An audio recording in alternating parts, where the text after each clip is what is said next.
గ్రంథము 11వ అధ్యాయము.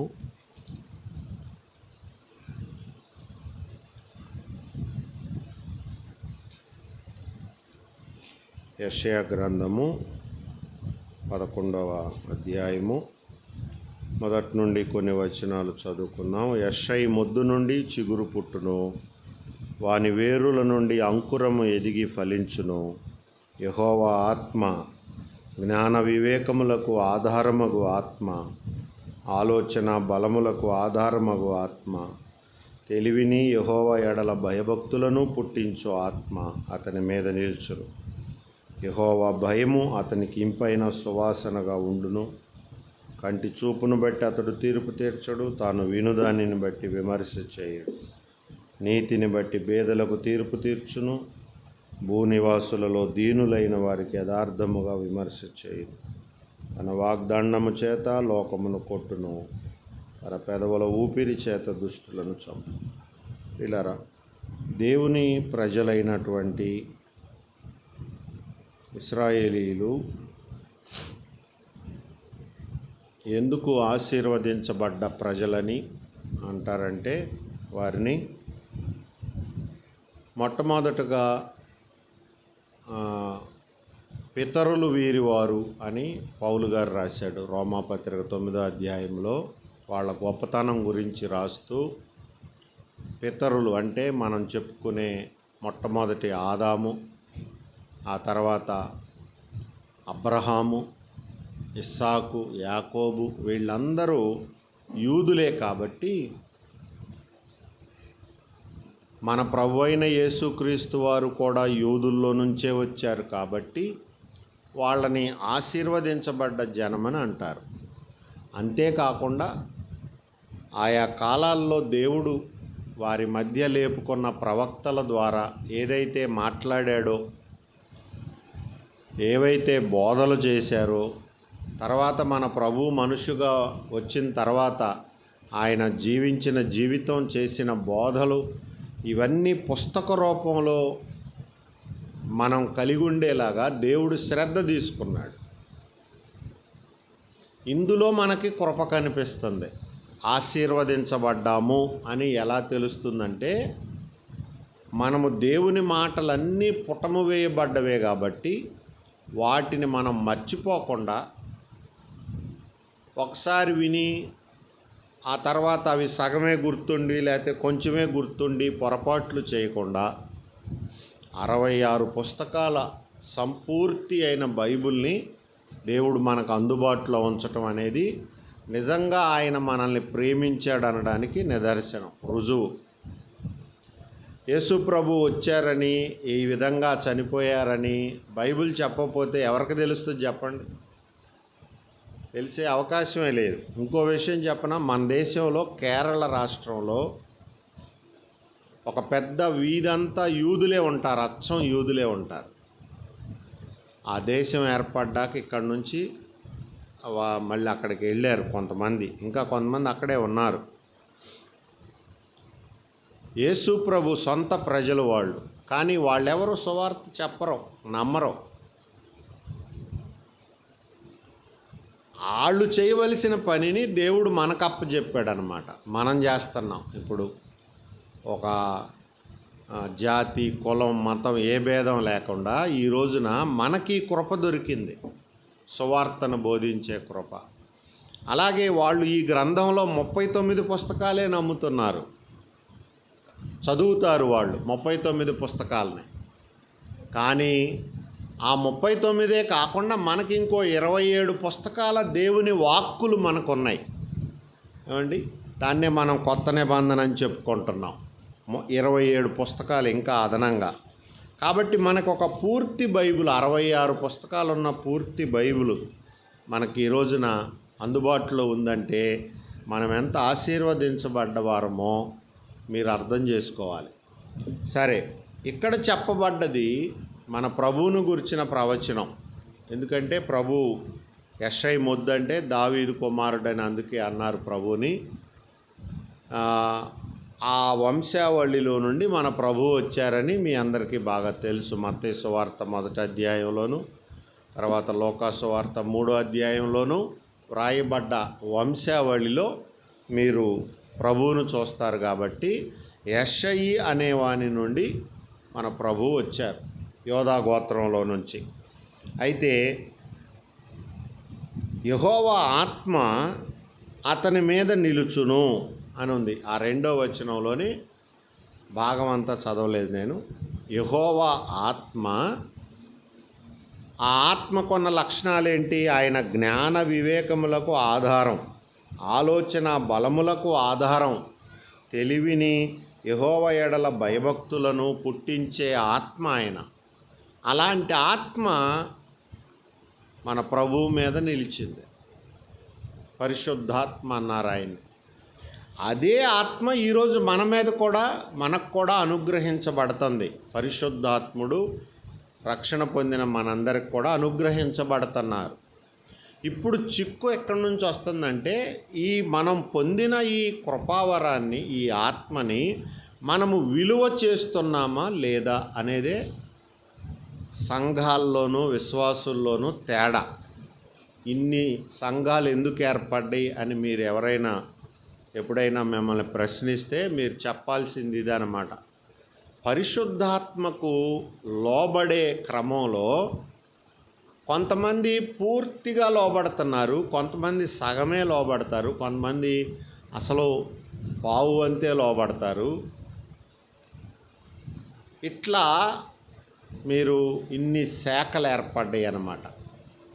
దేవుని వాక్యానికి పూర్తిగా ఆధిపత్యానికి లొంగే సంఘాలు వాక్యానుసారమైన సంఘాలు అంటారు, లేదా రేపు దేవుడు రాకడలో ఎత్తబడే సంఘాలని వీటినే అంటారు. ఏమండి, క్రొత్త నిబంధన సంఘం అని కూడా పేర్లు పెట్టబడ్డాయి వీటికి. అయితే ఎవరుంటారు అందులో? నమ్మి బాప్తిస్మం పొందిన వారందరూ ఉండరు. ఎలా చెప్పగలం అందులో ఉండరని? ఏమండి, సౌలు లాంటి రాజు దేవుని కృప పొంది రాజుగా అభిషేకించబడ్డప్పుడు సమూయేలు చేత ఆయన మీదకి దేవుని ఆత్మ బలంగా దిగి వచ్చింది. ఆయన పొందిన ఆ సమృద్ధి వలన ఆయన తన ఒంటి మీద ఉన్న పై వస్త్రం కూడా తీసివేసి ప్రవచనాలు చెప్పడం మొదలుపెట్టాడు. ఆ ప్రవచనాలు చెప్పే సమయం ఎంతకాలం కొనసాగిందంటే, ఆ చుట్టుపక్కల ఉన్నోళ్ళంతా సౌలు కూడా ప్రవక్తలలో ఒకడా ఏమిటి అనుకున్నారట. అలాంటి సమృద్ధిని ఆయన పొందాడు సమూయేలు అభిషేకించినప్పుడు. కానీ ఆ అభిషేకం ఆయన నిలుపుకోలేకపోయాడు, ఆ అభిషేకాన్ని గౌరవించలేకపోయాడు. తాను పొందిన అభిషేకాన్ని, దాని విలువని గుర్తించలేకపోయాడు సౌలు. అందుకని ఏం చేశాడు చెప్పండి? దావీదును చంపటానికి వివిధమైన యుక్తిగల తంత్రాలు ఎన్నో పన్నాడు. అతన్ని చంపాలని పలానా చోట యుద్ధానికి వెళ్ళొస్తే నా పెద్ద కుమార్తెని ఇస్తానని అబద్ధం ఆడాడు. దావీదు అది నిజం అనుకొని ఆయన చెప్పిన కఠినమైన స్థలానికి వెళ్ళి యుద్ధం చేసి గెలిచొచ్చాడు. కానీ పెద్ద కుమార్తెను వివాహం ఇవ్వకుండా సౌలు మోసం చేశాడు. చూడండి, ఇక్కడ మీరు నేర్చుకోవాల్సింది ఏంటంటే,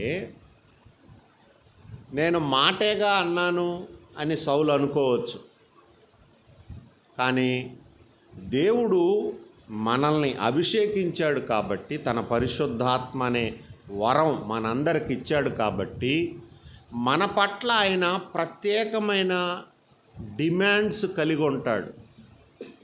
అంటే అర్థం ఏంటంటే, మీరు ఉదాహరణకు మీరు గవర్నమెంట్ స్కూల్కి మీ పిల్లల్ని పంపారనుకుందాం.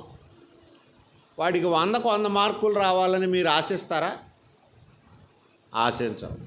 అదే మీరు బాగా ఫీజులు కట్టి, కొంచెం ఖరీదైన ఫీజులు కట్టి ఒక మంచి ప్రైవేట్ స్కూల్కి పంపారనుకోండి, మీరు అప్పుడు ఆశిస్తారు, కనీసం మా పిల్లాడి చదువు బాగుండాలి, వాడు ఇంగ్లీషులో మాట్లాడాలి, లేకపోతే ప్రతి సబ్జెక్ట్లో గవర్నమెంట్ చోట వచ్చినట్టు పాస్ మార్కులు కాకుండా 100కి 70, 80 అన్నా రావాలి. ఎక్కువ మంది ఇవాళ 90ల పైనే ఆశిస్తున్నారు. ఏమండి 90 పైనే పర్సంటేజ్ ఆశిస్తున్నారు తప్ప 90 దిగువన ఎవరు ఆశించట్ల ప్రైవేట్ స్కూళ్ళకు పంపేవాళ్ళు. అలాగే దేవుడు కూడా మనం రక్షణ పొందినప్పుడు మనందరికీ ఏ భేదం చేయకుండా తన పరిశుద్ధాత్మ అనే వరాన్ని ఇచ్చారు. కాబట్టి మీ దగ్గర నుండి ఆయన తిరిగి ఆశిస్తాడు. ఏం ఆశిస్తాడు? పరిశుద్ధాత్మకు విధేయతను ఆశిస్తాడు. ఆయనకు లోబట్టం మీరు చేయాలని కోరుకుంటాడు. పరిశుద్ధాత్మను దుఃఖపరచొద్దని ఆశిస్తాడు. ఆత్మ ఏ వైపుకు నడిపిస్తే ఆ వైపు మనం నడవాలని కోరుకుంటాడు దేవుడు. అసలు ఈరోజు బోధించబట్టలేదు, విశ్వాసులు కూడా నేర్చుకోవటల్లా. ఏంటి పాస్టర్లు కూడా మహా అడిగితే ఏమడుగుతున్నారని, నువ్వు మారావా అని అడుగుతారు, ప్రతివారం గుడికి వెళ్తున్నావా అని అడుగుతారు. ఏమండి నాకు తెలిసి మారామని చెప్పుకొని ప్రతివారం గుడికి వెళ్ళే ముఖ్యంగా మనలాంటి ప్రొటెస్టెంట్ సంఘాల్లో లేదా ఫెలోషిప్ లాంటి సంఘాల్లో ప్రజలు చాలా దేవుని ఉద్దేశాన్ని తప్పిపోతున్నారు. మన ఫెలోషిప్లో ఒక ఆయన ఇలా చెప్పడం నేను విన్నాను. సాక్ష్యం చెప్పేటప్పుడు ఆయన, నేను మారాక ఒక్క ఆదివారం కూడా నేను దేవుని మందిరాన్ని పోగొట్టుకోలేదని సాక్ష్యం చెప్పాడు. ఏమండి నిజంగా అది గొప్ప విషయమే. సంవత్సరానికి 52 ఆదివారాలు ఉన్నాయి, ఒక్క ఆదివారం కూడా ఆయన పోగొట్టుకోలేదు, మంచిదే. కానీ ఎంతవరకు మీ లోపలికి వచ్చిన పరిశుద్ధాత్మను మీరు విలువ చేస్తున్నారని దేవుడు చూస్తాడు. మనం చూసుకునే అంశాలు ఎట్లాగున్నాయి? ఈ రకంగా ఉంటాయి. చర్చికి వచ్చాము, కానుకిచ్చామా, లేకపోతే ఎవరినైనా పలకరించామా, కొత్త వాళ్ళతో మాట్లాడామా. ఫెలోషిప్లు ఎక్కువగా అడుగుతుంటారు కొత్త వాళ్ళతో మాట్లాడండి అని. తర్వాత ఇంకా ఏంటి, మీరు పాడేవారైతే ఒక పాట పాడామా ఇవాళ అనుకున్న పాట. ఈ రకంగా ఉంటాయి మన ఆలోచనలో. కానీ దేవుడు మిమ్మల్ని ఏం ఆలోచిస్తాడు? ఇప్పుడు మన అందరం ఇక్కడికి వచ్చాం, కొద్దిమందిమే అయినా దేవుడు మన దగ్గర ఏం చూస్తున్నట్టు మరి? మనం కానుక పెట్టిలో కానుకేస్తామా లేదా అని చూడ్డా ఆయన. అది కాదు ఆయన కన్సర్న్. ఏంటంటే మీరు పొందిన పరిశుద్ధాత్మకును ఎంత విలువ చేస్తున్నారు, గౌరవిస్తున్నారు, అది ముఖ్యం. ఇప్పుడు నేను వచ్చాను అనుకోండి మీ ఇంటికో ఈ స్థలానికో, ఖచ్చితంగా మీరు నన్ను గౌరవిస్తారు, నాకు ఒక కుర్చీ వేస్తారు, మజ్జిగో టీయో ఆఫర్ చేస్తారు. ఏమండి తర్వాత మీకు ఏదైనా బాధలు ఉంటే చెప్పుకోవడానికి ప్రయత్నం చేస్తారు. ఇవన్నీ నన్ను ఘనపరచటంలో భాగం. నేను భక్తి గల్లోని కాబట్టి అని మీరు అనుకొని నాకు ఇవన్నీ చెప్పడం ద్వారా, నా ప్రార్థన కోరటం ద్వారా మీరు నన్ను ఘనపరుస్తున్నారు. దేవుడు కూడా అది అడిగేది. మీ లోపల నేను వచ్చాను పరిశుద్ధాత్మ రూపంలో, మీరెందుకు నన్ను ఆశ్రయించట్లేదు, మీరెందుకు నన్ను గొప్ప చేయట్లేదు, మీరెందుకు నా మాట వింటలేదు అని ఆయన అలాగ ఆలోచిస్తాడు. మనందరిని ఆ త్రాసులోనే తోస్తాడు. నా ప్రసంగం ఎంత బాగున్నా, మీరు పాడిన పాట ఎంత చక్కగా వచ్చినా, లేదా మీరు ఎంత మంచి కానుకను మీరు ఇచ్చినా, దేవుడు తూసే త్రాసు మాత్రం ఇలాగే ఉంటుంది. పరిశుద్ధాత్మకు మీరు నేను ఎంత విధేయత చూపుతున్నామో చూడండి. ఇక్కడ ఏమనుందో, తెలివిని ఆ ఆత్మ ఎలాంటిదంటే యెహోవా ఎడల భయభక్తులను పుట్టించు ఆత్మ అని ఉంది. ఇక్కడ యెహోవా ఎడల భయభక్తులు ఎందుకు చెప్పండి? భయం దేనికి అంటే, దేవునికి భయపడటం దేనికి అంటే, ఆయన మహోన్నతుడు, మనం మంటి పురుగులం, మనం చాలా పొరపాట్లు చేసేవారం. ఇప్పుడు దేవుడు మనల్ని ఎంతగా ప్రేమించి మనల్ని కడిగి రక్షణ వాగ్దానం ఇచ్చి లేకపోతే రక్షించిన తర్వాత మరలా తిరిగి పాపంలో పడతామేమో అనే భయం ఉండటం సహజం, ఉండాలి కూడా. ఏమండి మన రక్షణను కోల్పోతామేమో, అందుకే మనల్ని బంధువులు ఇళ్ళకి బావద్దంటారు. తర్వాత పనికి మాలిన వాళ్ళతో సాంగత్యం చేయొద్దంటారు. ఇవన్నీ దేనికి? మనం పొందిన రక్షణను జార విడుచుకోకూడదని, మెలకువగా ఉండి ఆ రక్షణను కాపాడుకోవాలనే సలహా దాని వెనక ఉంటుంది అన్నమాట. కాబట్టి భయభక్తులు దేనికి అని మనం అడిగినట్లయితే, దేవుని భయం మనల్ని పాపంలో పడకుండా కాపాడుద్ది. రెండవది, భక్తి దేనికి? భయం అందుకు ఉంటుంది. భక్తి దేనికి అంటే, మనలాంటి పనికిమాలిన వ్యక్తుల్ని ఆయన ప్రేమించాడు కాబట్టి, తన ప్రాణం పెట్టాడు కాబట్టి, అంతేకాకుండా ఇప్పుడు తన మీద నిలిచిన పరిశుద్ధాత్మను కూడా తిరిగి మనకు అనుగ్రహిస్తున్నాడు కాబట్టి భక్తి భావం కూడా ఉండాలి మనలో. భక్తి భావం అంటే ఏంటంటే, మనంతట మనమే ఇదిగో ఈ వాక్యాన్ని చదవటానికి సమయం ప్రత్యేకించుకోవటం, మనంతట మనమే పెందలకడనే లేచి ఆయనను దర్శించాలనుకోవటం. అబ్రహాము ఎండవేళ గుడారపు ద్వారమందు కూర్చున్నప్పుడు దేవుడు అతన్ని దర్శించాడని ఉంది. అలాగే బైబిల్లో భక్తులు ప్రార్థన చేసిన సమయాలు కూడా ప్రత్యేకంగా చెప్పబడి ఉన్నాయి. వీటన్నిటిని బట్టి మనకేమర్థమవుతుంది?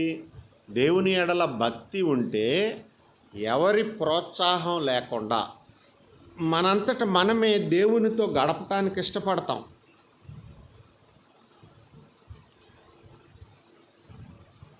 ఆదివారం మీరు కొన్ని సంఘాల్లో చూస్తే కొంతమంది చివరిదాకా వచ్చే పనిలోనే ఉంటారు.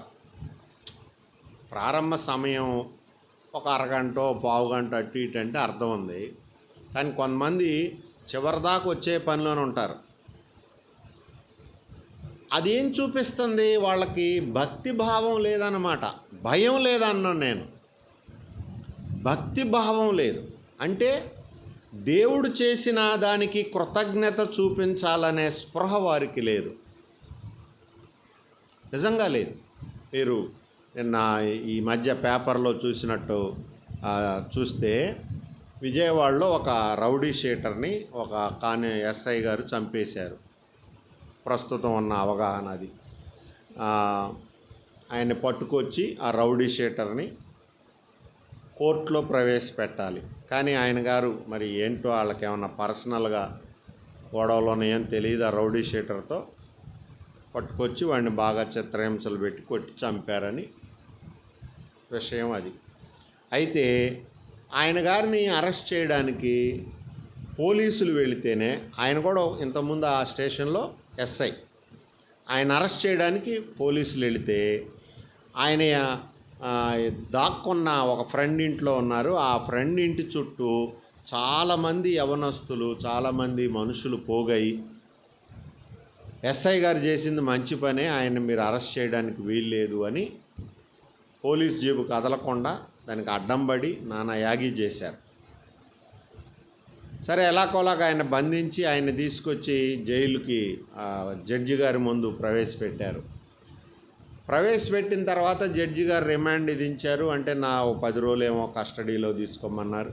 ఆయన తిరిగి మళ్ళీ జైలుకి వెళ్తుంటే అక్కడే ఉన్న ఒక సహోదరి ఆయనకు నమస్కారం చేసి ఏడుస్తుందంట. అయ్యా, నేను బాధలో మీ దగ్గరకు వస్తే, మీ స్టేషన్కి వస్తే మీరు నన్ను బాగా ఆదరించారు, నా సమస్యను వెంటనే పరిష్కరించారు, మీలాంటి వాళ్ళకి ఇలాంటి కష్టం వచ్చిందని ఆమె ఏడుస్తుందని ఉంది. ఏమండి, ఇది మనకేం చెప్తుంది? ఏమండి, ఒక మనిషి దుర్మార్గుడని, చెడ్డవాడని, అంటే ఒకళ్ళని చంపటం ద్వారా ఇప్పుడు చట్టం ముందు ఆయన దోషిగా నిలబడ్డాడు. కానీ మిగతా వారికేమో ఆయన చేసిన ఉపకారాలు గుర్తొచ్చి కృతజ్ఞత లేదా కన్నీరు అనేది వస్తుంది కదా, అది లేదన్నమాట. సమయం పొడుగోత వచ్చేవాళ్ళు ఎప్పుడు పోయినా ప్రార్థనేగా, ఎప్పుడు చేసినా ప్రార్థనేగా, దినంలో గుడికి వెళితేనే ప్రార్థన, ఇలాంటి మాటలు అనే వాళ్ళకి ఇది కొరవడింది, కృతజ్ఞతా భావం కొరవడింది. ఆయన సర్వాధికారి అయిన దేవుడు, మరి ఎవరూ సమీపింపరాని తేజస్సులో ఉండే దేవుడు, శ్రీమంతుడైన దేవుడు నా కొరకు వచ్చాడు లోకంలోనికి, ఒక దరిద్రుడిగా, ఒక నరావతారిగా వచ్చాడని మనం కృతజ్ఞత లేని తనం ఉంటే ఏదైనా సాధ్యమేనండి భక్తిలో. అబద్ధాలు సాధ్యమే. సౌలు చేసినట్లు అసూయ, పగ పెట్టుకోవటం, దావీదును నరహత్య చేయాలనుకోవటం, ఇవన్నీ సాధారణ అంశాలు అయిపోతాయి. అందుకే మీరు చూడండి, క్రైస్తవుల మధ్య అల్లర్లు, కలహములు, విభేదములు, విమతములు, ఇవన్నీ మనకే కదా రాసింది. కొత్త నిబంధనలో పత్రికల్లో రాసి ఉన్నాయి. అంటే అర్థం ఏంటి? పత్రికలు సంఘాలకు రాసేవి. అర్థమైందా? పౌలు గారు కొరింథీ పత్రిక రాస్తూ మీలో కక్షలు కలవని, మీలో క్రోధములను కక్షలను కలవని మిమ్మల్ని గూర్చి నాకు తెలియవచ్చెను అని రాశాడు. బయట సహజమై, అందులో ఆశ్చర్యం ఏముంది? మారని వ్యక్తులు లేదా దేవుడిని ఎరగని వ్యక్తులు అవి ఉండటం సహజం. కానీ సంఘంలో ఉండి ఇన్ని మంచి వనరులు మన దగ్గర ఉండగా మనల్ని మనం శుభ్రం చేసుకోవటానికి, మన పాపమును కడిగి వేసుకోవటానికి, ఆ ఐథియోపియుడైన నపుంసకుడికి ఫిలిప్ ఏం చెప్పాడు? బాప్తిస్మం పొంది నీ పాపములు కడిగి వేసుకోమని చెప్పాడు. ఇప్పుడు మనకి ఆ అవకాశం ఉంది, పాపములు కడిగి వేసుకునే అవకాశం ఉంది. మనం ఒక జీవజలపు ఓట యొద్దకు మనం ఇప్పుడు ఆకర్షించబడ్డాం, పిలువబడ్డాం. కానీ మీలో ఎంతమంది ఇప్పుడు మీరు చేస్తున్నట్లు భౌతికంగా మీ వస్త్రములు ఉతుక్కొని వాటిని తెలుపు చేసుకునే జ్ఞానం ఉన్నట్లు మీలో ఎంతమందికి ఆయన రక్తములో శుభ్రపరచుకోవాలి మిమ్మల్ని మీరు? ప్రతిదినము మనం స్నానం చేస్తున్నట్లే మనం మాట్లాడే మాటల్లో, ఆలోచించే ఆలోచనల్లో, మన ఊహల్లో బోళ్ళన్నిసార్లు తప్పిపోతున్నామనో లేకపోతే పాపం చోటు చేసుకుంటుందనో, బయట తిరిగితే మనకు ఎలాగ వస్త్రాలు చెమట పడతాయని సాయంకాలానికి వాటిని విసర్జించి మళ్ళీ ఉతికి కొత్తగా ధరిస్తామో, అలాగా చాలామంది తమ ఆత్మీయ జీవితం పట్ల శ్రద్ధ ఉండదు. మారాం కాబట్టి అంతా మంచిగా మాట్లాడతాము, చేసేదంతా రైటే అనే గుడ్డి నమ్మకంతో ఇవాళ సంఘం నడుస్తుంది. లేకపోతే దాచుకుంటున్నారు. వేషధారణ అనేది కూడా సాధ్యమవుతుంది. తప్పు చేసి కూడా తప్పు జరగనట్టు, మేము ఒక్కళ్ళమే చేస్తున్నామా, ఇంకెవరూ చేయటం లేదా అనే ధోరణిలో చాలామంది విశ్వాసులు సాక్ష్యం లేనివారుగా ఈ రోజున బయట కనిపిస్తున్నారు. అందుకనే దేవుడు మనల్ని ఆయన ఏం ఆశిస్తాడంటే మన నుంచి గొప్ప గొప్పవేమీ ఆయన కోరుకోవటంలా, గొంతెమ్మ కోరికలు అంటారే అలాంటి ఏమి దేవుడికి లేవు మన పట్ల. మూలాలకు కట్టుబడి ఉండమనే దేవుడు కోరుకుంటున్నాడు. మూలాలకు కట్టుబడి ఉండటం అంటే ఏంటి?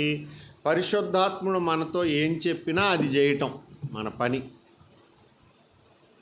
ఇప్పుడు ద్రాక్షారసం అయిపోయినప్పుడు కానా విందులో పరిచారకులు ఆయన తల్లి దగ్గరికి వెళితే ఆమె సలహా ఇచ్చింది, ఆయన మీతో చెప్పునది అదే కావాలి. జీవితంలో కొరతలన్నీ ఆశ్చర్యకరంగా తీరాలంటే ద్రాక్షారసం అయిపోయింది. మామూలుగా ఉన్న వాడుకేంటంట, జనులు జబ్బుగా ఉన్నప్పుడు, జనులు మత్తుగా ఉన్నప్పుడు జబ్బు రసం పోస్తారంట పెండ్లి విందులో కూడా. ఎంత చండాలని చెప్పండి అది. ఇతరుల ఆరోగ్యాలు చెడిపోవటం. ఇప్పుడు ఆహారపు కొట్లోళ్ళు చెడిపోయిన పదార్థాలు, పాచిపోయిన మాంసం పెట్టారనుకోండి, ఎంత చండాలంగా ఉంటుంది. డబ్బులు తీసుకొని అలా పెడితే. ఆ కానా విందులో ప్రభువు చెప్పిన మాట లేదా అక్కడికి వచ్చిన బంధువులు చెప్పారంట, ప్రతివాడు ద్రాక్షారసం అయిపోయినప్పుడు జనులు మత్తుగా ఉండటం చూసి జబ్బు రసం పోస్తారు, నువ్వైతే ఇప్పటిదాకా మంచి రసమే కలిగి ఉన్నావే అన్నారు. సరిగ్గా అది కావాలి జీవితంలో. జనులు మత్తుగా ఉన్నప్పుడు మనం జబ్బు రసం పోయటం అనే భక్తి వద్దు మనకే. పాటల మత్తులోనో లేకపోతే మరి రకరకాలైన మత్తులు ఉన్నాయి. కులం ఒక మత్తు. ఇవాళ సాంప్రదాయ సంఘాలను చూడండి మీరు, రోమన్ క్యాథలిక్స్ని మీరు చూస్తే ఈ రోజున బైబిల్ చదవరు వాళ్ళు, కానీ ఎక్కడో ఇటలీలో రోము నగరంలో ఉన్న పోపు గారు ఏదన్నా చెప్పారంటే వాళ్ళకి అదే శిలాశాసనం. అర్థమైంది? ఈ బైబిల్ ఉంటుందో వాళ్ళ కాడ, కానీ దీనికి పెద్దగా విలువ ఇవ్వరు. ఇది ఎలా సమంజసం చెప్పండి? దేవుడు మనకిచ్చిన దాన్ని వదిలిపెట్టి, దేవుడు మనకిచ్చిన గ్రంథాన్ని, తర్వాత మాదిరిని, ఆయన మనకు మాదిరి ఉంచిపోయాడను, తర్వాత ఇంత గొప్ప సాక్షి సమూహాన్ని, 12 మంది శిష్యులే కాకుండా స్త్రీలు, పిల్లలు ఎంతమంది హతసాక్షులయ్యారో. మొట్టమొదటి శతాబ్దంలో ప్రభు చనిపోయాక 400 సంవత్సరం, ప్రభు పుట్టుక నుంచి సంవత్సరాలు మొదలైనవి అనుకుంటే 0 నుంచి 400 అనే అంకె వచ్చే సంవత్సరం దాకా కూడా సంఘం హింస పాలైంది. ఆ తర్వాతనే ఒక క్రైస్తవ చక్రవర్తి రాజయ్యాక క్రైస్తవులకు నెమ్మది దొరికింది. చూసారా ప్రియులరా? మీరు అపోస్తుల కార్యములు ఇలా చదువుకుంటారు. దైవ కృప ఆ మొట్టమొదటి సంఘం విషయంలో అందరి యందు అధికముగా ఉండెను అని ఉంటుంది. దేవుని కృప అందరి పట్ల కూడా అధికంగా ఉంది అని ఉంటుంది. కానీ మీరు చూడండి, ఆది సంఘంలో అననీయ సప్పీరాలు యాడ్ నుంచి వచ్చారు? బయట వాళ్ళ, సంఘంలో వాళ్ళే. మరి చిన్నబుచ్చుకొని ప్రభు బోధలకు కానీ, ప్రభు చెప్పిన కఠినమైన మాటలకు కానీ వెనక్కి జారిపోయిన యూదులు కొంతమంది ఉన్నారు వాళ్ళల్లోనే. అలాంటి వారంతా ఏ కోవలోకి వస్తారు ప్రియులారా? దేవుని సన్నిధిని మనం ప్రేమిస్తున్నామని నోటితో చెప్పటం కాదు. అంటే నేను ఒక్క ఆదివారం పోగొట్టుకోలేదని అలాంటి ఘనమైన స్టేట్మెంట్లు కాదు ఇక్కడ దేవుడు కోరుకునేది మీ నుండి.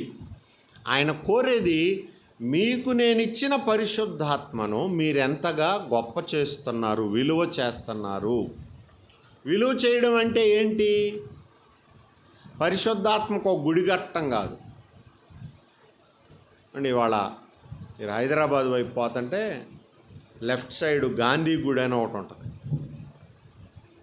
ఏమండి, కొన్ని చోట్ల మోదీ గారికి కట్టారు ఆ గుజరాత్లో. గుడి కట్టడం కాదు. లేకపోతే పేతురు 3 పర్ణశాలలు కడతానంటే ప్రభు సరేరా భలే ఆలోచన వచ్చింది నీకు, ఏడే ఉందాం కట్టు అన్నాడా? అలా కూడా అవకాశం ఇలా. వాటి కోసం కాదు మనల్ని పిలిచింది. మరి దేని పిలిచాడు? ఈ సువార్త విలువను మనం ఎరిగి బాగా మన చుట్టూ ఉన్నటువంటి ప్రజలకి దాని విలువని, దాని శక్తిని వాక్యం చెప్తుంది కదా. నశించుచున్న వారికి ఇది వెర్రితనం, కానీ రక్షింపబడుచున్న మనకేంటిది? సువార్త అంటే దేవుని శక్తి అని రుజువుపరచగలగాలి మనం. అలా కాకుండా ఇప్పుడు ఆయనకు అక్కడ ప్రసంగికులు తక్కువయ్యారని, లేకపోతే ఆయన కానుక వేసేవారు తక్కువయ్యారని, లేకపోతే మన తలాంతులు ఇంకా ఏంటి పాడటం తక్కువయ్యారని, స్తుతి పాడేవారు తక్కువయ్యారని మనము ప్రాముఖ్యమైన వాటిని పక్కన పెట్టి ఇవి చేస్తూ కూర్చోకూడదు.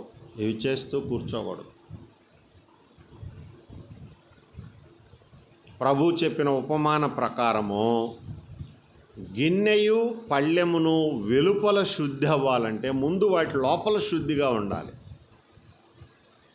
ప్రభు చెప్పిన మాటలు. గిన్నె, పళ్ళెము ఈ రెండు వెలుపల శుభ్రంగా ఉండటం మనం గమనిస్తాం. కానీ ఆయన అంటున్నాడు, అవి వెలుపల శుభ్రంగా ఉండాలంటే ముందు వాటి లోపల శుభ్రంగా ఉండాలి. అది ప్రభువు నేర్పింది. ఇది పెద్ద మనకు తెలియని రహస్యం కాదు. కానీ భక్తి పట్ల మనం వైఖరి ఇలాగ ఉంటుంది. ఇందా చెప్పాను కదా, బాహ్యమైనవి చూసుకుంటాం. ఇవాళ ఆదివారం చర్చికి నేను చందా తీసుకెళ్ళాలి, లేకపోతే ఈరోజు బల్లారాధన ఉంటుంది కాబట్టి నేను రాత్రే ఉపవాసం ఉండాలి. ఇవన్నీ బాహ్యమైన విషయాలే కదా. ఏమండి, అసలు మనకంటే హిందువులు ఎక్కువ కఠిన ఉపవాసాలు చేస్తారు. కఠిన ఉపవాసాలు చేసేవాళ్ళు ఉన్నారు మనకంటే ఎక్కువగా. ఇంకా మనమే ఉపవాసం అని చెప్పి ఏమండి 5 ఈదేనా టీ దాగా రకరకాలుగా చేస్తాం. టీ అంటే టీ కాదు, కొంతమంది జ్యూసులనో అవనో ఇవనో చాలామంది అలా చేసేవాళ్ళు ఉన్నారు. పెద్దవాళ్ళు, తర్వాత బలహీనతగా ఉన్నవాళ్ళు ఉపవాసం ఉండాలంటే ఎంతో కొంత తిని ఉండటం మంచిది, కొంచెం తిని. అది వాళ్ళ కొరకు. కానీ మన కొరకు ఎలాంటి మాదిరి ఉంది అంటే, ఉండగలిగితే మీరు కేవలం మంచినీళ్ళు తీసుకుంటూ మంచి ఉపవాస ప్రార్థన చేసుకోవచ్చు. అది బైబిల్ చెప్పే విధానం. తిని కూడా చేసిన ఉపవాసాలు బైబిల్ చెప్తుంది. ఇప్పుడు ఏలియా ఆ కేరీతు వాగు దగ్గర ఏమండి ఉదయం అస్తమయం ఏం తిన్నాడు? రొట్టె మాంసం ముక్కలను. మరి అది ఉపవాసం ఎట్టయింది? కడుపు నిండా తినలేదన్నమాట ఆయన. ఇప్పుడు మీరు ఉదయం 6ంటికి కొంచెం టిఫిన్ చేసి పగలంతా మళ్ళీ 6 దాకా, సాయంత్రం 6 దాకా ఉపవాసం ఉన్నారనుకోండి, దాన్ని ఏమంటారు? కొంచెం ఉపవాసం అనే అంటాం. పూర్తి స్థాయిలో సంపూర్ణ ఉపవాసం అని ఎప్పుడు అంటామంటే ఏది తీసుకోకుండా ఒట్టి నీళ్లు మాత్రమే తీసుకునేదాన్ని అలాగంట. నేనేమంటున్నానంటే, మనకి దాని పట్ల ఆశ ఉంటే, భక్తి పట్ల కృతజ్ఞతా భావం ఉంటే, దేవుడు నాకెంత చేశాడు అనే మనసు మీకుంటే మీలో ఇది బాగా కనిపించాలి. ఏది కనిపించాలి? ఇప్పుడు మనం చెప్పుకున్నట్లుగా దేవుని ఆత్మకు విధేయత చూపటంలో, దేవుణ్ణి సంతోషపెట్టడంలో మనలో ఆసక్తి కనిపించాలి. అది కొరవడనీయకూడదు మనం, అది తగ్గిపోనీయకూడదు మనం ఏ దశలో కూడా. తర్వాత ఇక్కడ చూస్తే మనం ఈ 3-4 వచనాల్లో చూస్తే చివరి భాగం చదువుతున్నాను. తన వాగ్దండము చేత లోకమును కొట్టును, తన పెదవుల ఊపిరి చేత దుష్టులను చంపును. ఇక్కడ చూడండి, కొట్టును చంపును అనే పదాలు వాడారు. ఈ రెండు ఇవి భక్తికి సరిపడే పదాలు కాదు కదా. కొట్టడం, చంపటం అనే పదాలు భక్తికి సరిపడవుగా. కానీ అక్కడ ఏమి రాశారు? అక్కడ రాసిన విషయాన్ని బట్టి ఆ పదాలు వాడారు. ఆయన తన వాగ్దండము చేత లోకమును కొట్టును అంటే మీ నోటి మాటలు ప్రజలకి తీర్పు తీర్చినట్లే ఉంటాయట. మీరు భక్తిగా పైన చెప్పుకున్న విధంగా జీవిస్తే మీ నోటి మాటలే ప్రజలకు తీర్పు తీర్చినట్టుగా ఉంటాయి. యేసు ప్రభువు కూడా ఇలా చెప్పుకున్నారు. ఆయన యోహాను సువార్తలో ఏమనంటే, తీర్పు తీర్చుటకు తండ్రి నన్ను లోకంలోనికి పంపలేదు, ఇప్పటికే తీర్పు తీర్చబడి ఉంది అని ఆయన స్పష్టత ఇచ్చారు. ఏమండి, తీర్పు తీర్చడానికి దేవుడు నిన్ను నన్ను ఈ లోకంలోనికి రానివ్వాల. దేవుని తీర్పులు అనుభవించటానికి, దేవుని మార్గంలో దేవుని తీర్పులు అనుభవించటానికి దేవుడు మనకి ఈ కృప ఇచ్చాడు.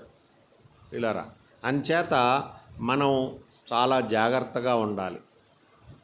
మీ యొక్క వాక్కు చేత, వాగ్దండము చేత మీరు మీ విరోధులతో సంప్రదిస్తారు, మీ పెదవుల ఊపిరి చేత దుష్టులను చంపగలుగుతారు.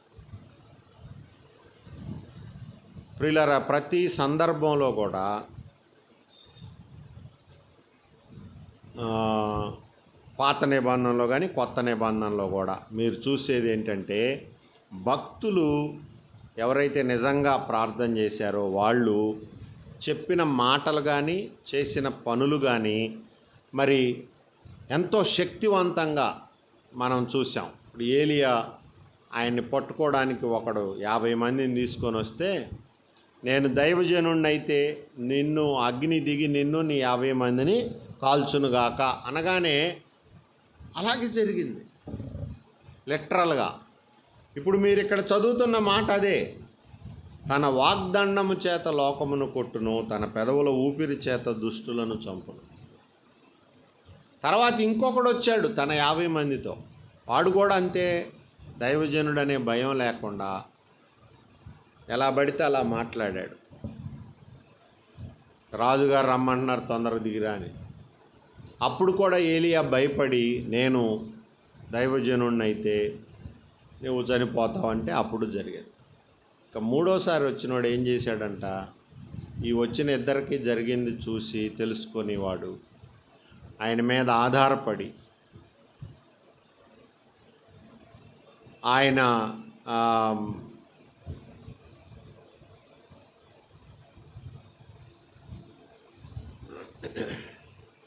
దేవుని వాక్కు చేత, నేను కనెక్షన్ పోగొట్టుకున్నాను, దేవుని వాక్కు చేత ప్రియులరా వాళ్ళని ఏలియా చంపటం అంటే అగ్ని దిగునుగా కనగానే చనిపోవటం అది గుర్తు చేసుకొని భయపడి మోకరించి, దైవజనుడా నా మీద కనికరపడు అని అడిగి, ఏమండి ఎంతో బతిమిలాడి ఏలియాని తీసుకెళ్ళాడు. కొత్త నిబంధనలో మీరు చూస్తే పౌలు గారిని ఒక గారడీవాడు పౌలు గారిని ఎదిరిస్తే పౌలు గారు కూడా నువ్వు సూర్యుడిని చూడకుందువుగాక అని ఆయన అంటే వాడు గుడ్డివాడైపోయినట్లుగా అపోస్తల కార్యముల్లో కూడా చూస్తున్నాం. ఏమండి ఇక్కడ మాటలు చూడండి ఎంత నెరవేరిన. తన వాగ్దండము చేత లోకమును కొట్టును, తన పెదవుల ఊపిరి చేత దుష్టులను చంపును. ఇప్పుడు ఇక్కడ మనుషుల్ని చంపుతున్నారా, వారిలో ఉన్న దుష్టత్వాన్ని చంపుతున్నారా? ఇది మనం చూడాలి. మనం కూడా ఏ కోవలో ఉంటాం భక్తి అని చెప్పుకొని. ఇప్పుడు మీరు కూడా చిన్న చిన్న వివాదాలు లేకపోతే చిన్న చిన్న ఘర్షణలు ఉంటాయి, భార్యాభర్తల మధ్య కావచ్చు, ఇరుగు పొరుగు మధ్య కావచ్చు, సేవకుల మధ్య కావచ్చు, ఏదైనా కావచ్చు. ఇలాంటివి జరిగినప్పుడు మీరు దుష్టత్వాన్ని చంపుతున్నారా లేక మనుషుల్ని చంపటానికి ప్రయత్నం చేస్తున్నారా? అది దేవుడు చూస్తాడు. మనుషుల్ని ఎలా చంపుతాం, ఈ అమ్మాయి మంచిది కాదు అని వాళ్ళ క్యారెక్టర్ని చంపేశామనుకోండి, అది దేవుడు మెచ్చే కార్యం కాదు ఎప్పుడైనా సరే. అలా కాకుండా దుష్టత్వాన్ని చంపాలని మీరు చూస్తే మీరేం చేస్తారో తెలుసా? కీడుకు ప్రతి కీడు చేయరు, దోషణకు ప్రతి దోషణ చేయరు. బైబిల్ చెప్తుంది కదా, నీ శత్రువు ఆకలిగొనుంటే అతనికి భోజనం పెట్టుము, దప్పిగొనుంటే దాహమేమో. అలాగు చేయుట వలన అతని తల మీద నిప్పులు కుప్పగా పోసెదవు. మీకు ఎంత విరోధి దగ్గరకైనా మీరు పోయి అలా చేయగలుగుతారు, నిప్పులు కుప్పగా పోస్తారు. ఎవడి మీదన్నా అవకాశం ఇస్తారా? అవతలోళ్ళు మనకి ఇవ్వరు కదా. కానీ ఇలా చేస్తే మీరు చేసేది అదేనంట. మీ శత్రువు ఆకలిగొని ఉన్నప్పుడు, దప్పిగొని ఉన్నప్పుడు ప్రభు చెప్పినట్లు మనం చేయగలిగితే మనం ఏం చేస్తున్నామని దాని అర్థమని ప్రభు చెప్పారు, నిప్పులు కుప్పగా పోసేదాం. ఇది కావాలి మనం సాధించాల్సిన ఘనతలో. దేవుని భయం మన మీద ఉంది అని ఎలా తెలుస్తుందంటే, మనం ఇతర మనుషుల్లాగా మాటకు మాట జవాబిద్దాం. టిట్ ఫర్ టాట్ అంటారు ఇంగ్లీష్లో. అంటే కంటికి కన్ను పంటికి పళ్ళు అని పాత నిబంధన సూత్రం ప్రకారం వాడు నన్ను ఏ మాట అంటే నేను తిరిగి అదే మాట అనాలి, వాళ్ళు నాకు ఏది నష్టం చేస్తే నేను తిరిగి అలాగే అంతకంటే ఎక్కువే చేయాలి అనే ధోరణి భక్తి ధోరణి కాదు. ఏమండి, అది మీ మీద దేవుని ఆత్మ నిలిచింది అని చెప్పుకోలేని స్థితి. దేవుని ఆత్మ మీ మీద నిలిస్తే మీరు మీ వాగ్దండము చేత లోకమును కొట్టగలుగుతారు.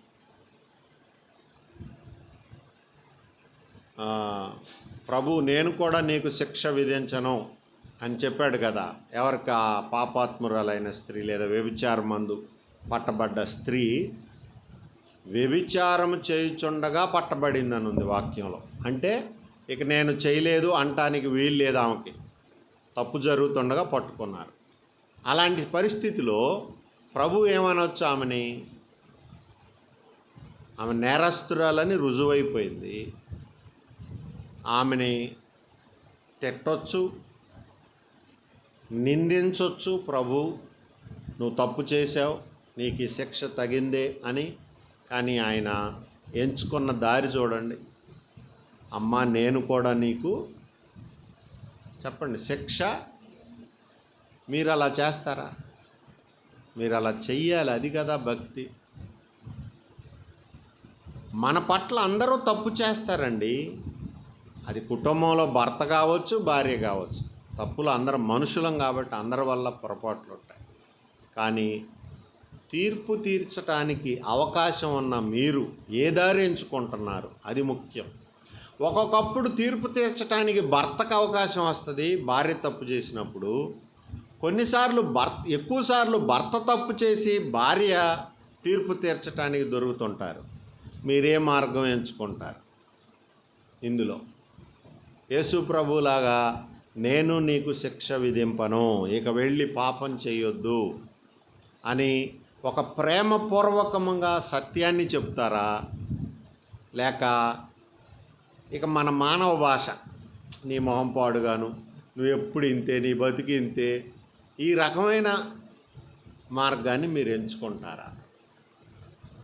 ఇదేం చూపిస్తుందంటే మీ మీద ఆత్మ నిలుస్తుందా లేదా అనేది చూపిస్తుంది.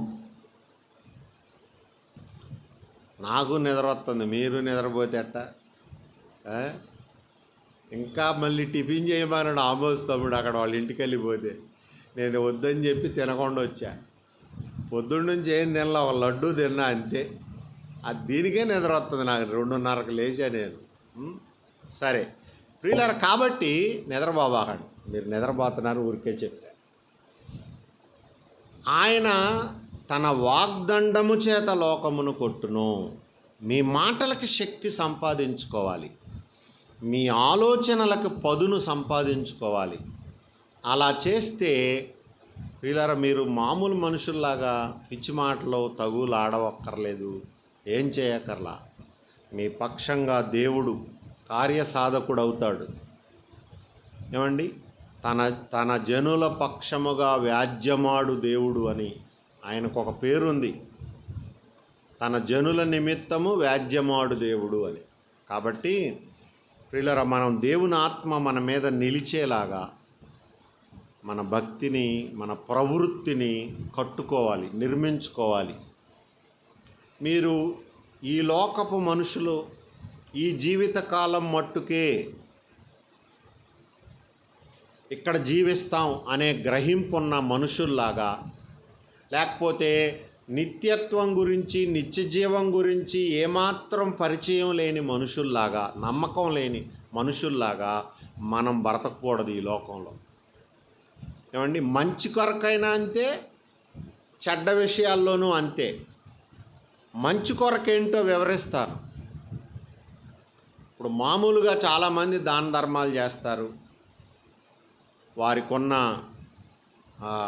ఆస్తిని బస్ స్టాండ్లు నిర్మించడానికి, తర్వాత స్కూల్స్లో అదనపు తరగతి గదులు కట్టడానికి, తర్వాత పెద్ద పెద్ద హాస్పిటళ్ళు నిర్మించడానికి చాలామంది డబ్బులు దానం చేస్తుంటారు. నిశ్చయంగా అవన్నీ మంచి పనులే కదా, అవన్నీ సమాజానికి మేలు చేసే పనులే. కానీ మనం అలా చేయకూడదు. మనం ఏం చేయాలి? మనం దేవుని చిత్త ప్రకారమే, దేవుడు మనకిచ్చిన వాటిని ఆయన చేతుల్లోకి పెట్టాలి. మనం దేవుని ఇష్ట ప్రకారం. అది ఎలాగంటే రాజుగారు ఎస్తేర్ని చూడాలనుకున్నాడు. ఆ కథ అంతా మీకు తెలుసు కదా. అక్కడున్న కష్టం ఏంటంటే, పద్ధతి ఏంటంటే, ఒక 6 నెలలు వాళ్ళని సిద్ధపరిచి రాజుగారి ముందుకు వెళ్ళేటప్పుడు వాళ్ళు కోరుకున్న అలంకరణ ఇస్తారు. ఇప్పుడు ఆ పద్ధతిని ఎస్తేరు కోరుకోవాలి. ఇది నేను చెప్పేది. మానవ పద్ధతిలో అనుమతించబడ్డ విధానాలు కొన్ని ఉన్నాయి. అంటే ఏంటి, ఎవరైనా మనల్ని 10 మాటలు అంటుంటే మనం చూస్తా కూర్చున్నామంటే వినేవాళ్ళు నిజం అనుకుంటారు కదా, కాబట్టి మనం కూడా మాట్లాడాలి అనేది మానవ పద్ధతి ఒకటి ఉంది. ఏమండి, అలాగ ఉంటుంది, గ్రహింపు అలా కూడా ఉంటుంది. మనం అసలు ఏం మాట్లాడకపోతే నిజమే అనుకునే ప్రమాదం ఉంది. ఏమండి, మరి అసలు ప్రొటెస్ట్ చేసుకోకపోతే మన సొంత వాళ్ళు కూడా అనుమానించే పరిస్థితి ఉంటుంది. ఇది ఇంకో కోణం.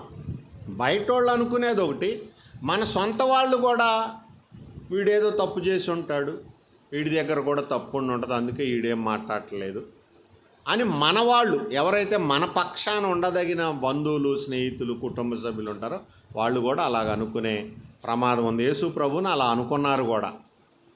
ఏమండి, ఆయన పండక్కి నేను ఇప్పుడే రాను అంటే తోబుట్టువులు, కుటుంబ సభ్యులు ఏమన్నారని ఉంది యోహాను సువార్తలో, బహిరంగముగా అంగీకరించబడగోడు వాడెవడో, రహస్యమందు తన పనులు చేయడో అని ప్రభువుకి వాళ్ళు అన్నారు. ఒక ఎత్తిపొడు మాటలాగా, నువ్వు బహిరంగంగా అంగీకరించబడాలని కోరుకునేవాడివి, రహస్యంగా వస్తానంటావేంటి పండక్కి, అందరు వెళ్ళేటప్పుడు రావేంటి అని కుటుంబ సభ్యులు కూడా మరి ప్రభువును ఒక ఎత్తిపొడు మాట వాడారు. కాబట్టి ప్రియులరా, మంచి పనులు కూడా దేవుని ఇష్ట ప్రకారమే మనం చేయాలి. అందుకే దేవుడు ముందుగా సిద్ధపరిచిన సత్క్రియలు చేయుటకు అని ఉంటుంది వాక్యంలో.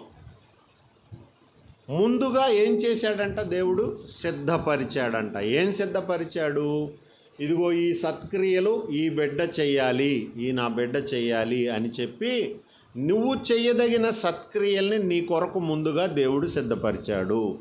అవి తెలుసుకోవాలి, అది మన బాధ్యత. ప్రభువా, నన్ను ఎందుకు రక్షించావు, నన్ను ఈ కుటుంబంలో ఉంచటం ద్వారా లేదా ఈ పరిస్థితిలో ఉంచటం ద్వారా నీ ఉద్దేశం ఏంటి, నాకు బయలుపరచబడినట్లయితే నేను నీ ఉద్దేశాన్ని నెరవేరుస్తాను ప్రభువా అని మనం ప్రార్థన చేయొచ్చు. ఇకపోతే చెడు విషయంలో మనం మంచి విషయంలో దేవుని చిత్తం చేయాలి, చెడు విషయంలో కూడా దేవుని చిత్త ప్రకారమే మనం నడుచుకోవాలి. అది ఎలాగా, ఇందాక చెప్పాను కదా, సౌలుకి దావీదు నచ్చల, వాళ్ళు ఏదో పాడారు, దావీదు నచ్చల, కాబట్టి ఏం చేయాలనుకున్నాడు, దావీదుని చంపాలనుకున్నాడు. తప్పు కదా అది. దేవుడు నరహత్య చేయొద్దు అని చెప్పాడు కదా, అయినా ఏం చేయాలనుకున్నాడు దావీదుని, అది తప్పు. ఏమండి, అలా తప్పు. యోసేపు మరియమ్మ ప్రదానం చేయబడిన తర్వాత గర్భవతిగా ఉంది. చట్టం ఏం చెప్తుంది వాళ్ళకి, అలాంటి వారిని విడిచిపెట్టొచ్చు అని చెప్తుంది. కానీ నలుగురిలోకి తీసుకొచ్చి రాళ్ళు పెట్టి కొట్టి చంపాలని చెప్తుంది వాళ్ళ ధర్మశాస్త్రం. కానీ యోసేపు ఏమనుకున్నాడని ఉంది, ఆమెను అవమానపరచటం ఇష్టపడక రహస్యంగా ఆమెను విడనాడాలనుకున్నాడు. ఇది ఎలాగుంది చెప్పండి. ఇక్కడ కీడు చేయడం లేదా శిక్షించటం ఈడ వ్యతిరేకం పనే, కానీ ఆమెను అవమానపరచటం. ఇప్పుడు మీ తల్లిదండ్రులు ఉంటారు, మీకంటే చాలా పెద్ద వయసు ఉంటారు. పెద్ద వయసులో చేదస్తం ఉంటుంది. ఏమంటే చెప్పిందే 4 సార్లు చెబుతారు, వద్దన్న పని చేస్తారు. నువ్వు నడవలేవు, జారి పడతావు అంటే ఆడికే పోయి పడతాడు ఒక్కొక్కడు. ఏమండి, పెద్ద వయసు అయ్యాక ఈ సమస్యలు ఉంటాయి. నేనెందుకు చేయలేను, ఇప్పుడుదా చేశా కదా అనుకుంటారు వాళ్ళు. కానీ మనకేంటి, అవి తిప్పలు తెచ్చి పెడతాయి. అప్పుడు మీరు కోపంలో మాటలు తోలకూడదు. అర్థమవుతుందా? అక్కడ జరిగింది నష్టమే, ఆ నష్టం నీకు కష్టమే కాదంటలా. కానీ వాళ్ళు నీకంటే పెద్దవాళ్ళు, నీకు జన్మనిచ్చిన వాళ్ళు, అసలు బైబిల్ మనకేం చెప్తుంది? తల నెరిసిన వాని ఎదుట లేచి వృద్ధుని గౌరవించి ఆ వృద్ధుని తండ్రిగా భావించి గౌరవించాలని చెప్తుంది. వాళ్ళ ముందు కూర్చోకూడదు అంటుంది మనల్ని బైబిల్, తలనెరిసిన వాని ఎదుట. కానీ మీరు తప్పును సాకుగా చూపించి వాళ్ళ పెద్ద వయసులో జరిగిన ఇబ్బందిని మీరు నోరు బారేసుకుంటానంటే, బూతులు తిడతానంటే, కొంతమంది చేయి చేసుకునేదాకా వెళుతున్నారంటే ఇక మిమ్మల్ని పరలోకం దేశపోయి ఆయన ఆనందిస్తాడా మీతో? ఇట్లాంటి వాళ్ళతో ఏమండి? జరిగే పని కాదు ఇదంతా. కాబట్టి మంచి విషయంలోనూ మనము దేవుడు ముందుగా సిద్ధపరిచిన సత్క్రియలే చేయాలి. నా కాడ డబ్బు ఉంది కదా అని నా పేరు బస్ స్టాప్ కట్టేస్తా అనబాకు. ఏమండి? అలా చేయడానికి మనకు అనుమతి లేదు. దేవుని చిత్త ప్రకారమే మీ మంచి వనరులను కూడా మీరు ఖర్చు చేసుకోవాలి. మీ శారీరక మానసిక శక్తుల్ని కూడా. నేను మళ్ళీ చెప్తున్నాను, ఉదాహరణకి ఇంకా మీకు అర్థం కావటానికి మీ స్థాయిలోకి దిగి చెప్పాల్సి వస్తుంది. మీ స్థాయిలో గ్రహింపు లేని కొంతమంది మీ బంధువులు ఈ ఆదివారం నాడు ఏదో ఫంక్షన్ పెట్టుకుంటారు. ఏమండి? మిమ్మల్ని పిలుస్తారు. మీలో కొంతమంది ఏం చేస్తారంటే, నేను ప్రార్థనకి వెళ్ళాలి, నేను రాలేను అని చెప్తారు. వెళ్ళరు కూడా. కానీ ప్రార్థన అయిన తర్వాత వెళ్తారు మీరు. అప్పుడు కాడేదో అంతా అయిపోయి ఉంటుంది. మిగిలిన పనుల్లో మీరు కాస్త చెయ్యేసో వాళ్ళ సంతృప్తి కోసం కాసేపు ఉండి వచ్చేస్తారు. ఏమండి? ఇది కూడా మనం దేవుని చేత అనుమతించబడటం లేదు ఇలాంటి వాటిల్లో కూడా. ఇలారా, ఎందుకంటే ప్రభు ఏం చెప్పాడంటే మనకి పరిశుద్ధ దినమును లేదా ప్రభు దినాన్ని జాగ్రత్తగా పరిశుద్ధముగా ఆచరించటానికే మనం ప్రయత్నించాలి. అది మనకి ఇవ్వబడ్డటువంటి ఒక ఆబ్లిగేషన్ అంటారంటే ఒక బాధ్యత, ఒక కృతజ్ఞత. ఇప్పుడు విశ్రాంతి దినంలాగా కాదు కానీ ఆదివారం నాడు ఇది మన కృతజ్ఞత. నేను గతంలో కూడా మీకు చెప్పాను, ఏదైనా ఒక పబ్లిక్ హాలిడే గవర్నమెంట్ డిక్లేర్ చేస్తే దేశమంతా కొన్ని 100 కోట్లు నష్టం. ట్రేడింగ్ జరగదు, కొట్లు తెరవైదు కాదు. ఏమండి? గవర్నమెంట్ హాలిడే రోజున ట్రేడింగ్ జరగదు కదా. అలాంటి రోజున ఎంతో నష్టం గవర్నమెంట్కి. అయినా సరే గవర్నమెంట్ హాలిడే ఎందుకు డిక్లేర్ చేస్తుంది? ఆ మనుషుల మీద వారు చేసిన, దేశానికి వారు చేసిన సేవల మీద గౌరవార్థమై ఇంత నష్టాన్ని భరించటానికి గవర్నమెంట్ పూనుకుంటుంది. ఇప్పుడు గాంధీ గారి జయంతి ఉంది అక్టోబర్ 2, పబ్లిక్ హాలిడే. ఎప్పుడో ఆయన ఏదో చేశారు స్వాతంత్రం సంపాదించుకోవటానికి. ఈరోజు కూడా నష్టాన్ని ఎందుకు భరిస్తున్నాం? ఈ సంవత్సరం అక్టోబర్ 2కు కూడా ఆయన చేసిన దాని మీద గౌరవం అంతే.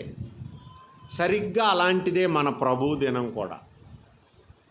ప్రభు మన కొరకు వచ్చి మనందరి కొరకు ప్రతిగా బలిగా అయిపోతే ఆయన తిరిగి లేచిన ప్రభు దినాన్ని మనం ఎందుకు మనంతట మనమే సెలవు తీసుకొని, ఏమండి, కృతజ్ఞతా భావాన్ని కనబరచకూడదు? ఒక ప్రభుత్వమే ఇంత నష్టాన్ని భరిస్తుంటే మనం ఎంతండి నష్టపోయేది చెప్పండి? మన కుటుంబంలో మనం ఒక్కళ్ళం ఆగితే ఆ రోజు కూలి నష్టపోతాం అంతే. లేకపోతే బంధువుల ప్రశంస నష్టపోతాం అంతే. ఇంకా ఇంకొంచెం ముందుకెళితే వాళ్ళ విమర్శలు మూట కట్టుకుంటాం అంతే. అది కూడా నష్టంలో భాగం అనుకోండి. మీరు పోగొట్టుకున్న జీతంలోనో మీరు సంపాదించుకునే దాంట్లో ఎలాగో నష్టపోతున్నారో, ఆ నష్టంలో ఇంకో నష్టం ఏంటంటే మన బంధువులతో వివాదాన్ని మూట కట్టుకుంటాం. ఈ మాత్రం దానికి మనం నిలబడకపోతే, ఏమండి, ఇప్పుడు ఏ విధంగా మీరు ప్రభువుని సంతోషపెట్టగలుగుతారు? దేవుని భయం మీ మీద నిలుచుందని చెప్పుకోగలుగుతారు చెప్పండి? అందుకనే ఈ రోజున విశ్వాసులతో ఉన్న సమస్య ఏంటంటే, దేవుని ఆత్మ మీ మీద నిలుస్తుందో తెలియట్లా, నిలవట్లేదో తెలియట్లేదు. మీకు తెలియట్లా, మాకు తెలియట్లా. స్పష్టత లేదు. ఎవరి దగ్గర కనిపించట్లా ఆ స్పష్టత. ఇది సమస్య. ఎందుకంటే వాక్యంలో రాసి ఉన్నట్లు, నా జనులైనట్లుగా లేదా నా జనులు రాదగిన విధంగా నీ యొద్దకు వచ్చి వారు నీ ముందు కూర్చుందురు కానీ అని ఉంది వాక్యంలో. ఇది దేవుని వాక్యంలో మాటే. ఇక్కడికి వచ్చే ప్రతి వ్యక్తి దేవుని బిడ్డ అయినట్లుగానే వస్తారు. కానీ మీలో ఎంతమంది మీద నిజంగా దేవుని ఆత్మ నిలుస్తున్నాడు? స్టెఫన్ని రాళ్ళు పెట్టి కొట్టి చంపాలనుకున్నప్పుడు ఆయన ముఖం ఎలాగా ప్రకాశించిందని ఉంది. ప్రజలంతా చూశారు కదా. మోషే కొండ మీద నుండి దిగినప్పుడు కూడా సమాజం అంతా ఆయన్ని చూసినప్పుడు ఆయన ముఖం ప్రకాశిస్తాం చూశారు కదా. అలాగనమాట నేను చెప్పేది. మీ జీవితంలో స్పష్టత ఉంటుంది చూసే వాళ్ళకి. వీళ్ళల్లో భక్తి ఉంది. ఒక స్తుతికోటం మీ భక్తిని చూపించలేదు, కానీ ఒక ఇబ్బందిలోనో ఒక కష్టదినానో మీ సహనం మీ భక్తిని చూపిస్తుంది. అర్థమైందా? అందుకే వాక్యంలో ఏమనుందంటే మీ సహనమును సకల జనులకు తెలియబడనీయుడి అని ఉంటుంది ఫిలిప్పీ పత్రికలో 4వ అధ్యాయం. అందరికీ తెలియబడాల్సింది మన జీవితంలో ఏంటంటే భక్తిలో మీరు పాడిన పాట, నా ప్రసంగం కాదు. మీ సహనమును సకల జనులకు తెలియబడనీయుడి. అంటే సహించుకోవటం అనేది ఎంత గొప్ప అంశమో మన భక్తిలో మీరే అర్థం చేసుకోవాలి.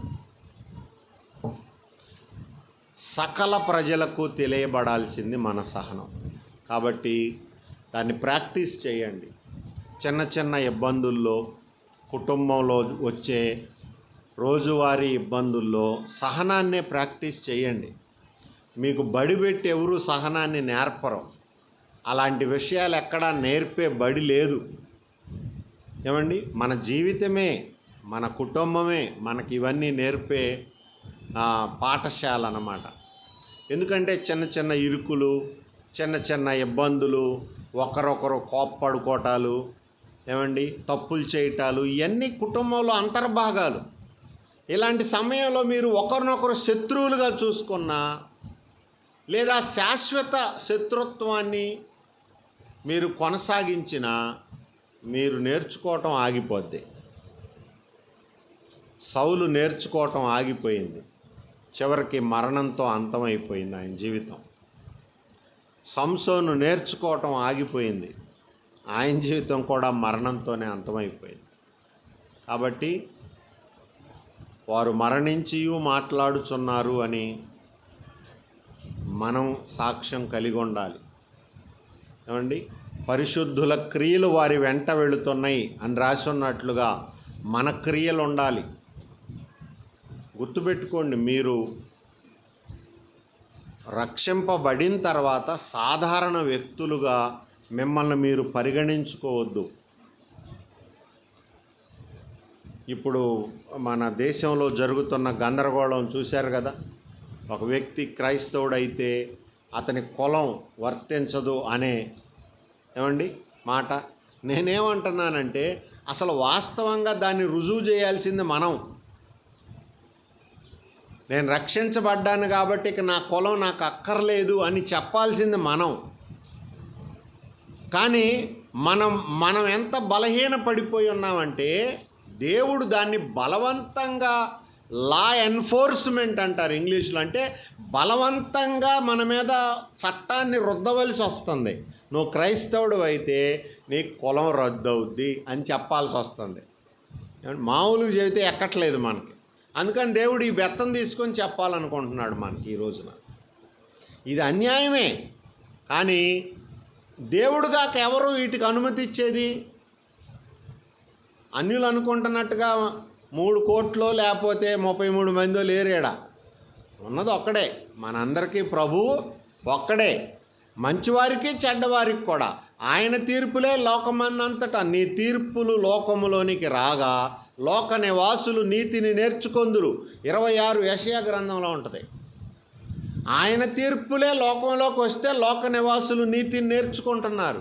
కాబట్టి ఒక్క దేవుడే అందరికీ ప్రభువు అయి ఉండి ఈ చట్టాన్ని చేస్తున్నాడు మన దేశంలో. మరి ఇంకా మీరు దాన్ని అంటిపెట్టుకుంటామంటే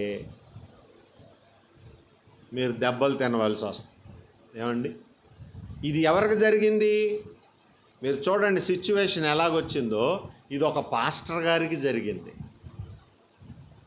పాస్టర్ ఆనంద్ అనే ఆయన ఈ వివాదాన్ని ముందుకు తీసుకెళ్ళాడు.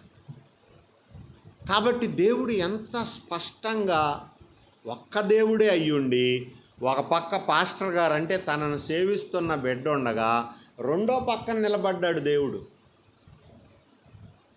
ఇప్పుడు అవతల పక్క ఉన్నది ఎవరో ఒక హైందవుడు, ఎవరో ఈ పాస్టర్ గారంటే లేకపోతే సేవ అంటే గిట్టనవాడో ఏదో మొత్తానికి అతను ఎవరన్నా కానివ్వండి అన్యుడు.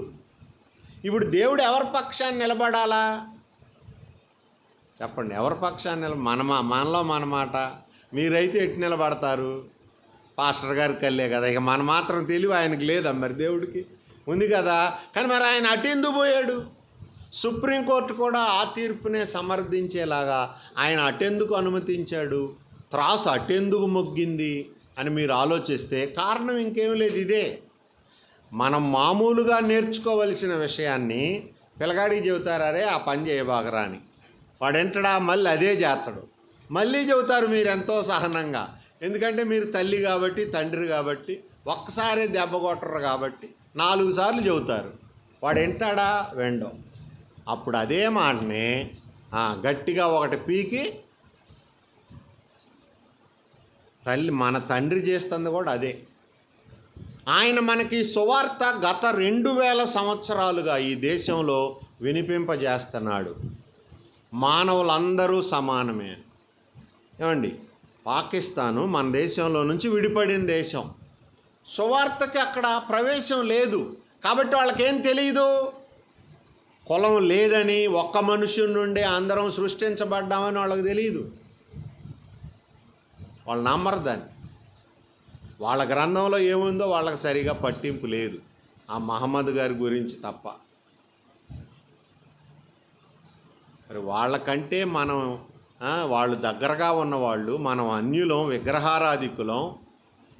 2000 సంవత్సరాల నుంచి ఈ సత్యం మన మధ్య వెలుగొందేలాగా దేవుడు చేస్తుంటే మనం ఎంత త్వరగా అడాప్ట్ అవ్వాలి, ఆ పునికి పుచ్చుకోవాలి, వెంటనే అన్వయించేసుకోవాలి. మనం ఆలస్యం చేస్తున్నాం. కాబట్టి ఆయన తీర్పులు ఇలాగా ప్రకటించి దేవుని ఆత్మ మన మీద నిలిచేలాగా చూడాలనుకుంటున్నాడు ఎప్పటికైనా. అందుకనే మన ఫెలోషిప్లో ఎప్పటి నుంచో అది నేర్పారు. ఏమండి, మీరు 2 పేర్లు కలిగి ఉండొద్దు, లేకపోతే అది ఇది అని ఇలాంటివి చాలా నేర్పారు వీళ్ళరా. కాబట్టి మనం భక్తిని ప్రదర్శించాలి అనుకుంటే దేవుని ఆత్మ మీ మీద నిలవటమే భక్తి. దేవుని ఆత్మ మీ మీద ఎప్పుడు నిలుస్తాడు?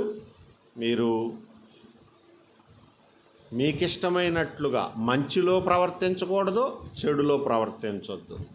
మంచిలోనైనా చెడులోనైనా దేవునికి ఇష్టమైన రీతిలో నడుచుకుంటే మిమ్మల్ని దేవుడు అంగీకరిస్తాడు. అందుకే వాక్యంలో చివరగా ఏమనుందంటే, ప్రతి జనములోనూ తనకు భయపడి నీతిగా నడుచుకుని వానిని ఆయన అంగీకరించును అని ఉంది. ప్రతి జనములో, మీరు ఏ జాతి ఏ మతమైనా సరే, ప్రతి జనములో తనకు భయపడి నీతిగా నడుచుకునే మనుష్యుణ్ణి దేవుడు అంగీకరిస్తాడను. ఇంకెంతకంటే ఆయన చెప్పగలిగింది ఏముంటుంది చెప్పండి? దేవుడు చెప్పగలిగింది. ఇప్పుడు మన ముందున్న ఆప్షన్ ఏంటి? నీతిగా నడుచుకోవటం. నీతి ఏంటి? యేసయ్య మనకు నీతి. యేసయ్య ఏంటి? వాక్యమే యేసయ్య. అడి తిరిగి ఎక్కడికి వచ్చింది ఇదంతా? మళ్ళీ వాక్య ప్రకారం నడుచుకోవటం దగ్గరకే వచ్చింది.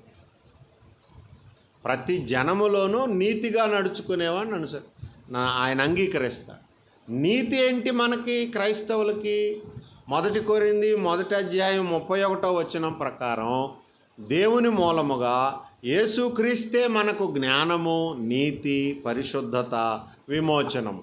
ఈ 4 అంశాలు యేసయ్యే మనకి. జ్ఞానము, నీతి, పరిశుద్ధత, విమోచనం. ఈ 4 యేసు ప్రభువే. మరి నీతి యేసు ప్రభువే అయితే యేసు ప్రభువుని ఎలా తెలుసుకుంటాం? వాక్యమే దేవుడై ఉండేది. కాబట్టి వాక్యం బాగా తెలుసుకుంటే మీరు అదే దాన్ని అనుసరిస్తే మీరు నీతిమంతులుగా దేవుని చేత ఎంచబడతారు, అంగీకరించబడతారు. మీరు స్త్రీయా పురుషుడా, చిన్నపిల్లలా పెద్ద పిల్లలా ఈ భేదం ఇక దేవుడికి ఉండదు. మీరు నీతిగా నడుచుకుంటున్నారు కాబట్టి మీ మాటే ఆయన నెగ్గిస్తాడు. కుటుంబంలోనైనా, బయట సమాజంలోనైనా, సంఘంలోనైనా, ఇంకెక్కడైనా సరే మీ మాటే ఆయన ఘనపరుస్తాడు. ఇది భక్తి విధానం ప్రియులారా. ఇలాంటి భక్తి నేర్చుకుంటే ఇలాంటి వాటికి విరోధంగా ఏ నియమం పనిచేయదు. ఏమండి, ఇలాంటి వాటికి ఎదురొచ్చేవాడు మూర్ఖుడని చెప్పుకోవచ్చు. వాడు మునికోళ్ళకు ఎదురు తన్నుతున్నాడని చెప్పొచ్చు. ఏమండి, ఎంత గొప్ప భక్తులైనా సరే, ఎంత గొప్ప బెకారులైనా సరే. కాబట్టి మనం జాగ్రత్త పడి దేవుని సన్నిధిలో మనల్ని మనం తగ్గించుకుంటూ మనం పొందిన పరిశుద్ధాత్మకు విధేయులుగా నడుచుకోవటం మీదే ఎక్కువ దృష్టి పెట్టాలి. పరిశుద్ధాత్మకు విధేయత ఎలాగా అని మీకు అనిపిస్తే వాక్యం తప్ప వేరే దారి లేదు. మీకు చదువు లేకపోతే అప్పుడు మీరు నానా విధాలుగా మోసపోయే అవకాశం ఉంది. ఎందుకంటే ఇప్పుడు రీసెంట్గా నేను పేపర్లో చదివింది ఒకటి చెప్పి ముగించేస్తాను.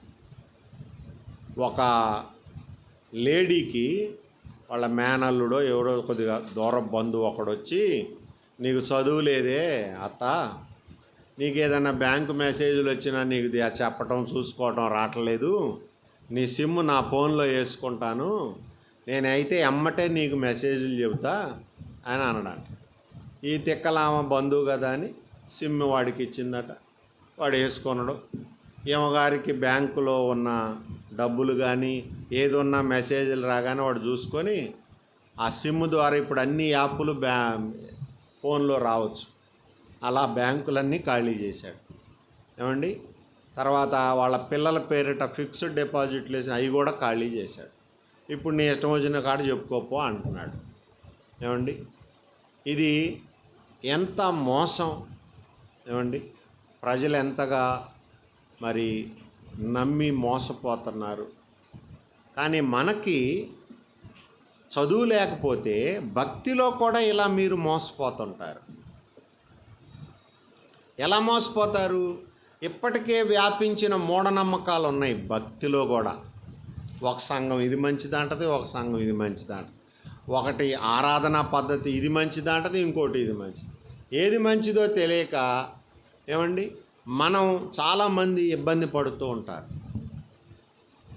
మనం మామూలుగా మన ఫెలోషిప్ మంచిదని మనం అనుకుంటుంటాం కదా. నేను ఒక పాస్టర్ గారిని ఆహ్వానించాను. జాక్ పోనన్ అని హైదరాబాదులో ఒక మంచి సేవకుడు ఉన్నాడు. వాళ్ళ సంఘానికి సంబంధించిన ఒక పాస్టర్ గారిని ఓ మీటింగ్కి ఆహ్వానించాను. మీరే సంఘం అని అడిగాడు. ఫెలోషిప్ అన్నాడు. అయితే నేను రానన్నాడు ఆయన. ఏమంటే ఓరు బాబు, ఫెలోషిప్ కూడా రాననే వాళ్ళు ఉన్నారా అని నాకు అనిపించింది. ఎందుకని అడిగాను. అడిగితే మీరు చందాలు పడతారు, మేము అసలు చందాలు పట్టమన్నా. అదేంటి ఎప్పుడూ పట్టరండి, ఎప్పుడూ పట్టమన్నాడు. ఏమండి, జాక్ పోనన్ అనే సేవకుడి సంఘంలో ఇప్పటికీ అలాగే నడుస్తుంది. వాళ్ళు చందా తీయరు అసలు. వాళ్ళ ఆరాధనా పద్ధతిలో చందా అనే భాగం లేదు అసలు. ప్రియులారా, ఇది మరి ఇక వాళ్ళు దాన్నే గొప్ప అనుకుంటారు, మనం దీన్ని గొప్ప అనుకున్నాం. ఎట్లా ఏది సరైన పద్ధతో తెలియక చాలా రకాలుగా మనం మోసపోయే అవకాశం ఉంది. మీరు బైబిల్ని చదివిన వారైతే ఏమండి, మీకు ఎవరో చెప్పకుండానే సత్యం బోధపడు. దేవాలయంలో కానుక పెట్టి ఉండటం, కానుక పెట్టిలో కానుకేయటం, ప్రభు అక్కడ కూర్చొని దాన్ని గమనించటం అంతా బైబిల్ చెప్తుంది. కాబట్టి కానుక పెట్టెలో కానుక వేయటం అనేది తప్పైన విధానమేం కాదు. ఒకవేళ ఎవరైనా ఆయన వద్దనుకున్నాడేమో ఆ సేవలో, అది వేరే సంగతి. కానీ ఇవే గొప్పలు కాదు. అసలు గొప్ప విషయం ఏంటంటే మీ లోపలికి వచ్చిన పరిశుద్ధాత్మకు మీరు సంపూర్ణంగా విధేయులు అవ్వటం, మాట వినటం, ఆయన చెప్పినట్టు చేయటం. ప్రార్థన చేసుకున్నాం. దేవుడు మనకు అలాంటి గ్రహింపునిచ్చి సంపూర్ణంగా ఆయన మాట వినటానికి ప్రభు సహాయం చేయాలి. పరిశుద్ధుడు అయిన తండ్రి, ఇదిగో నీ బిడ్డలు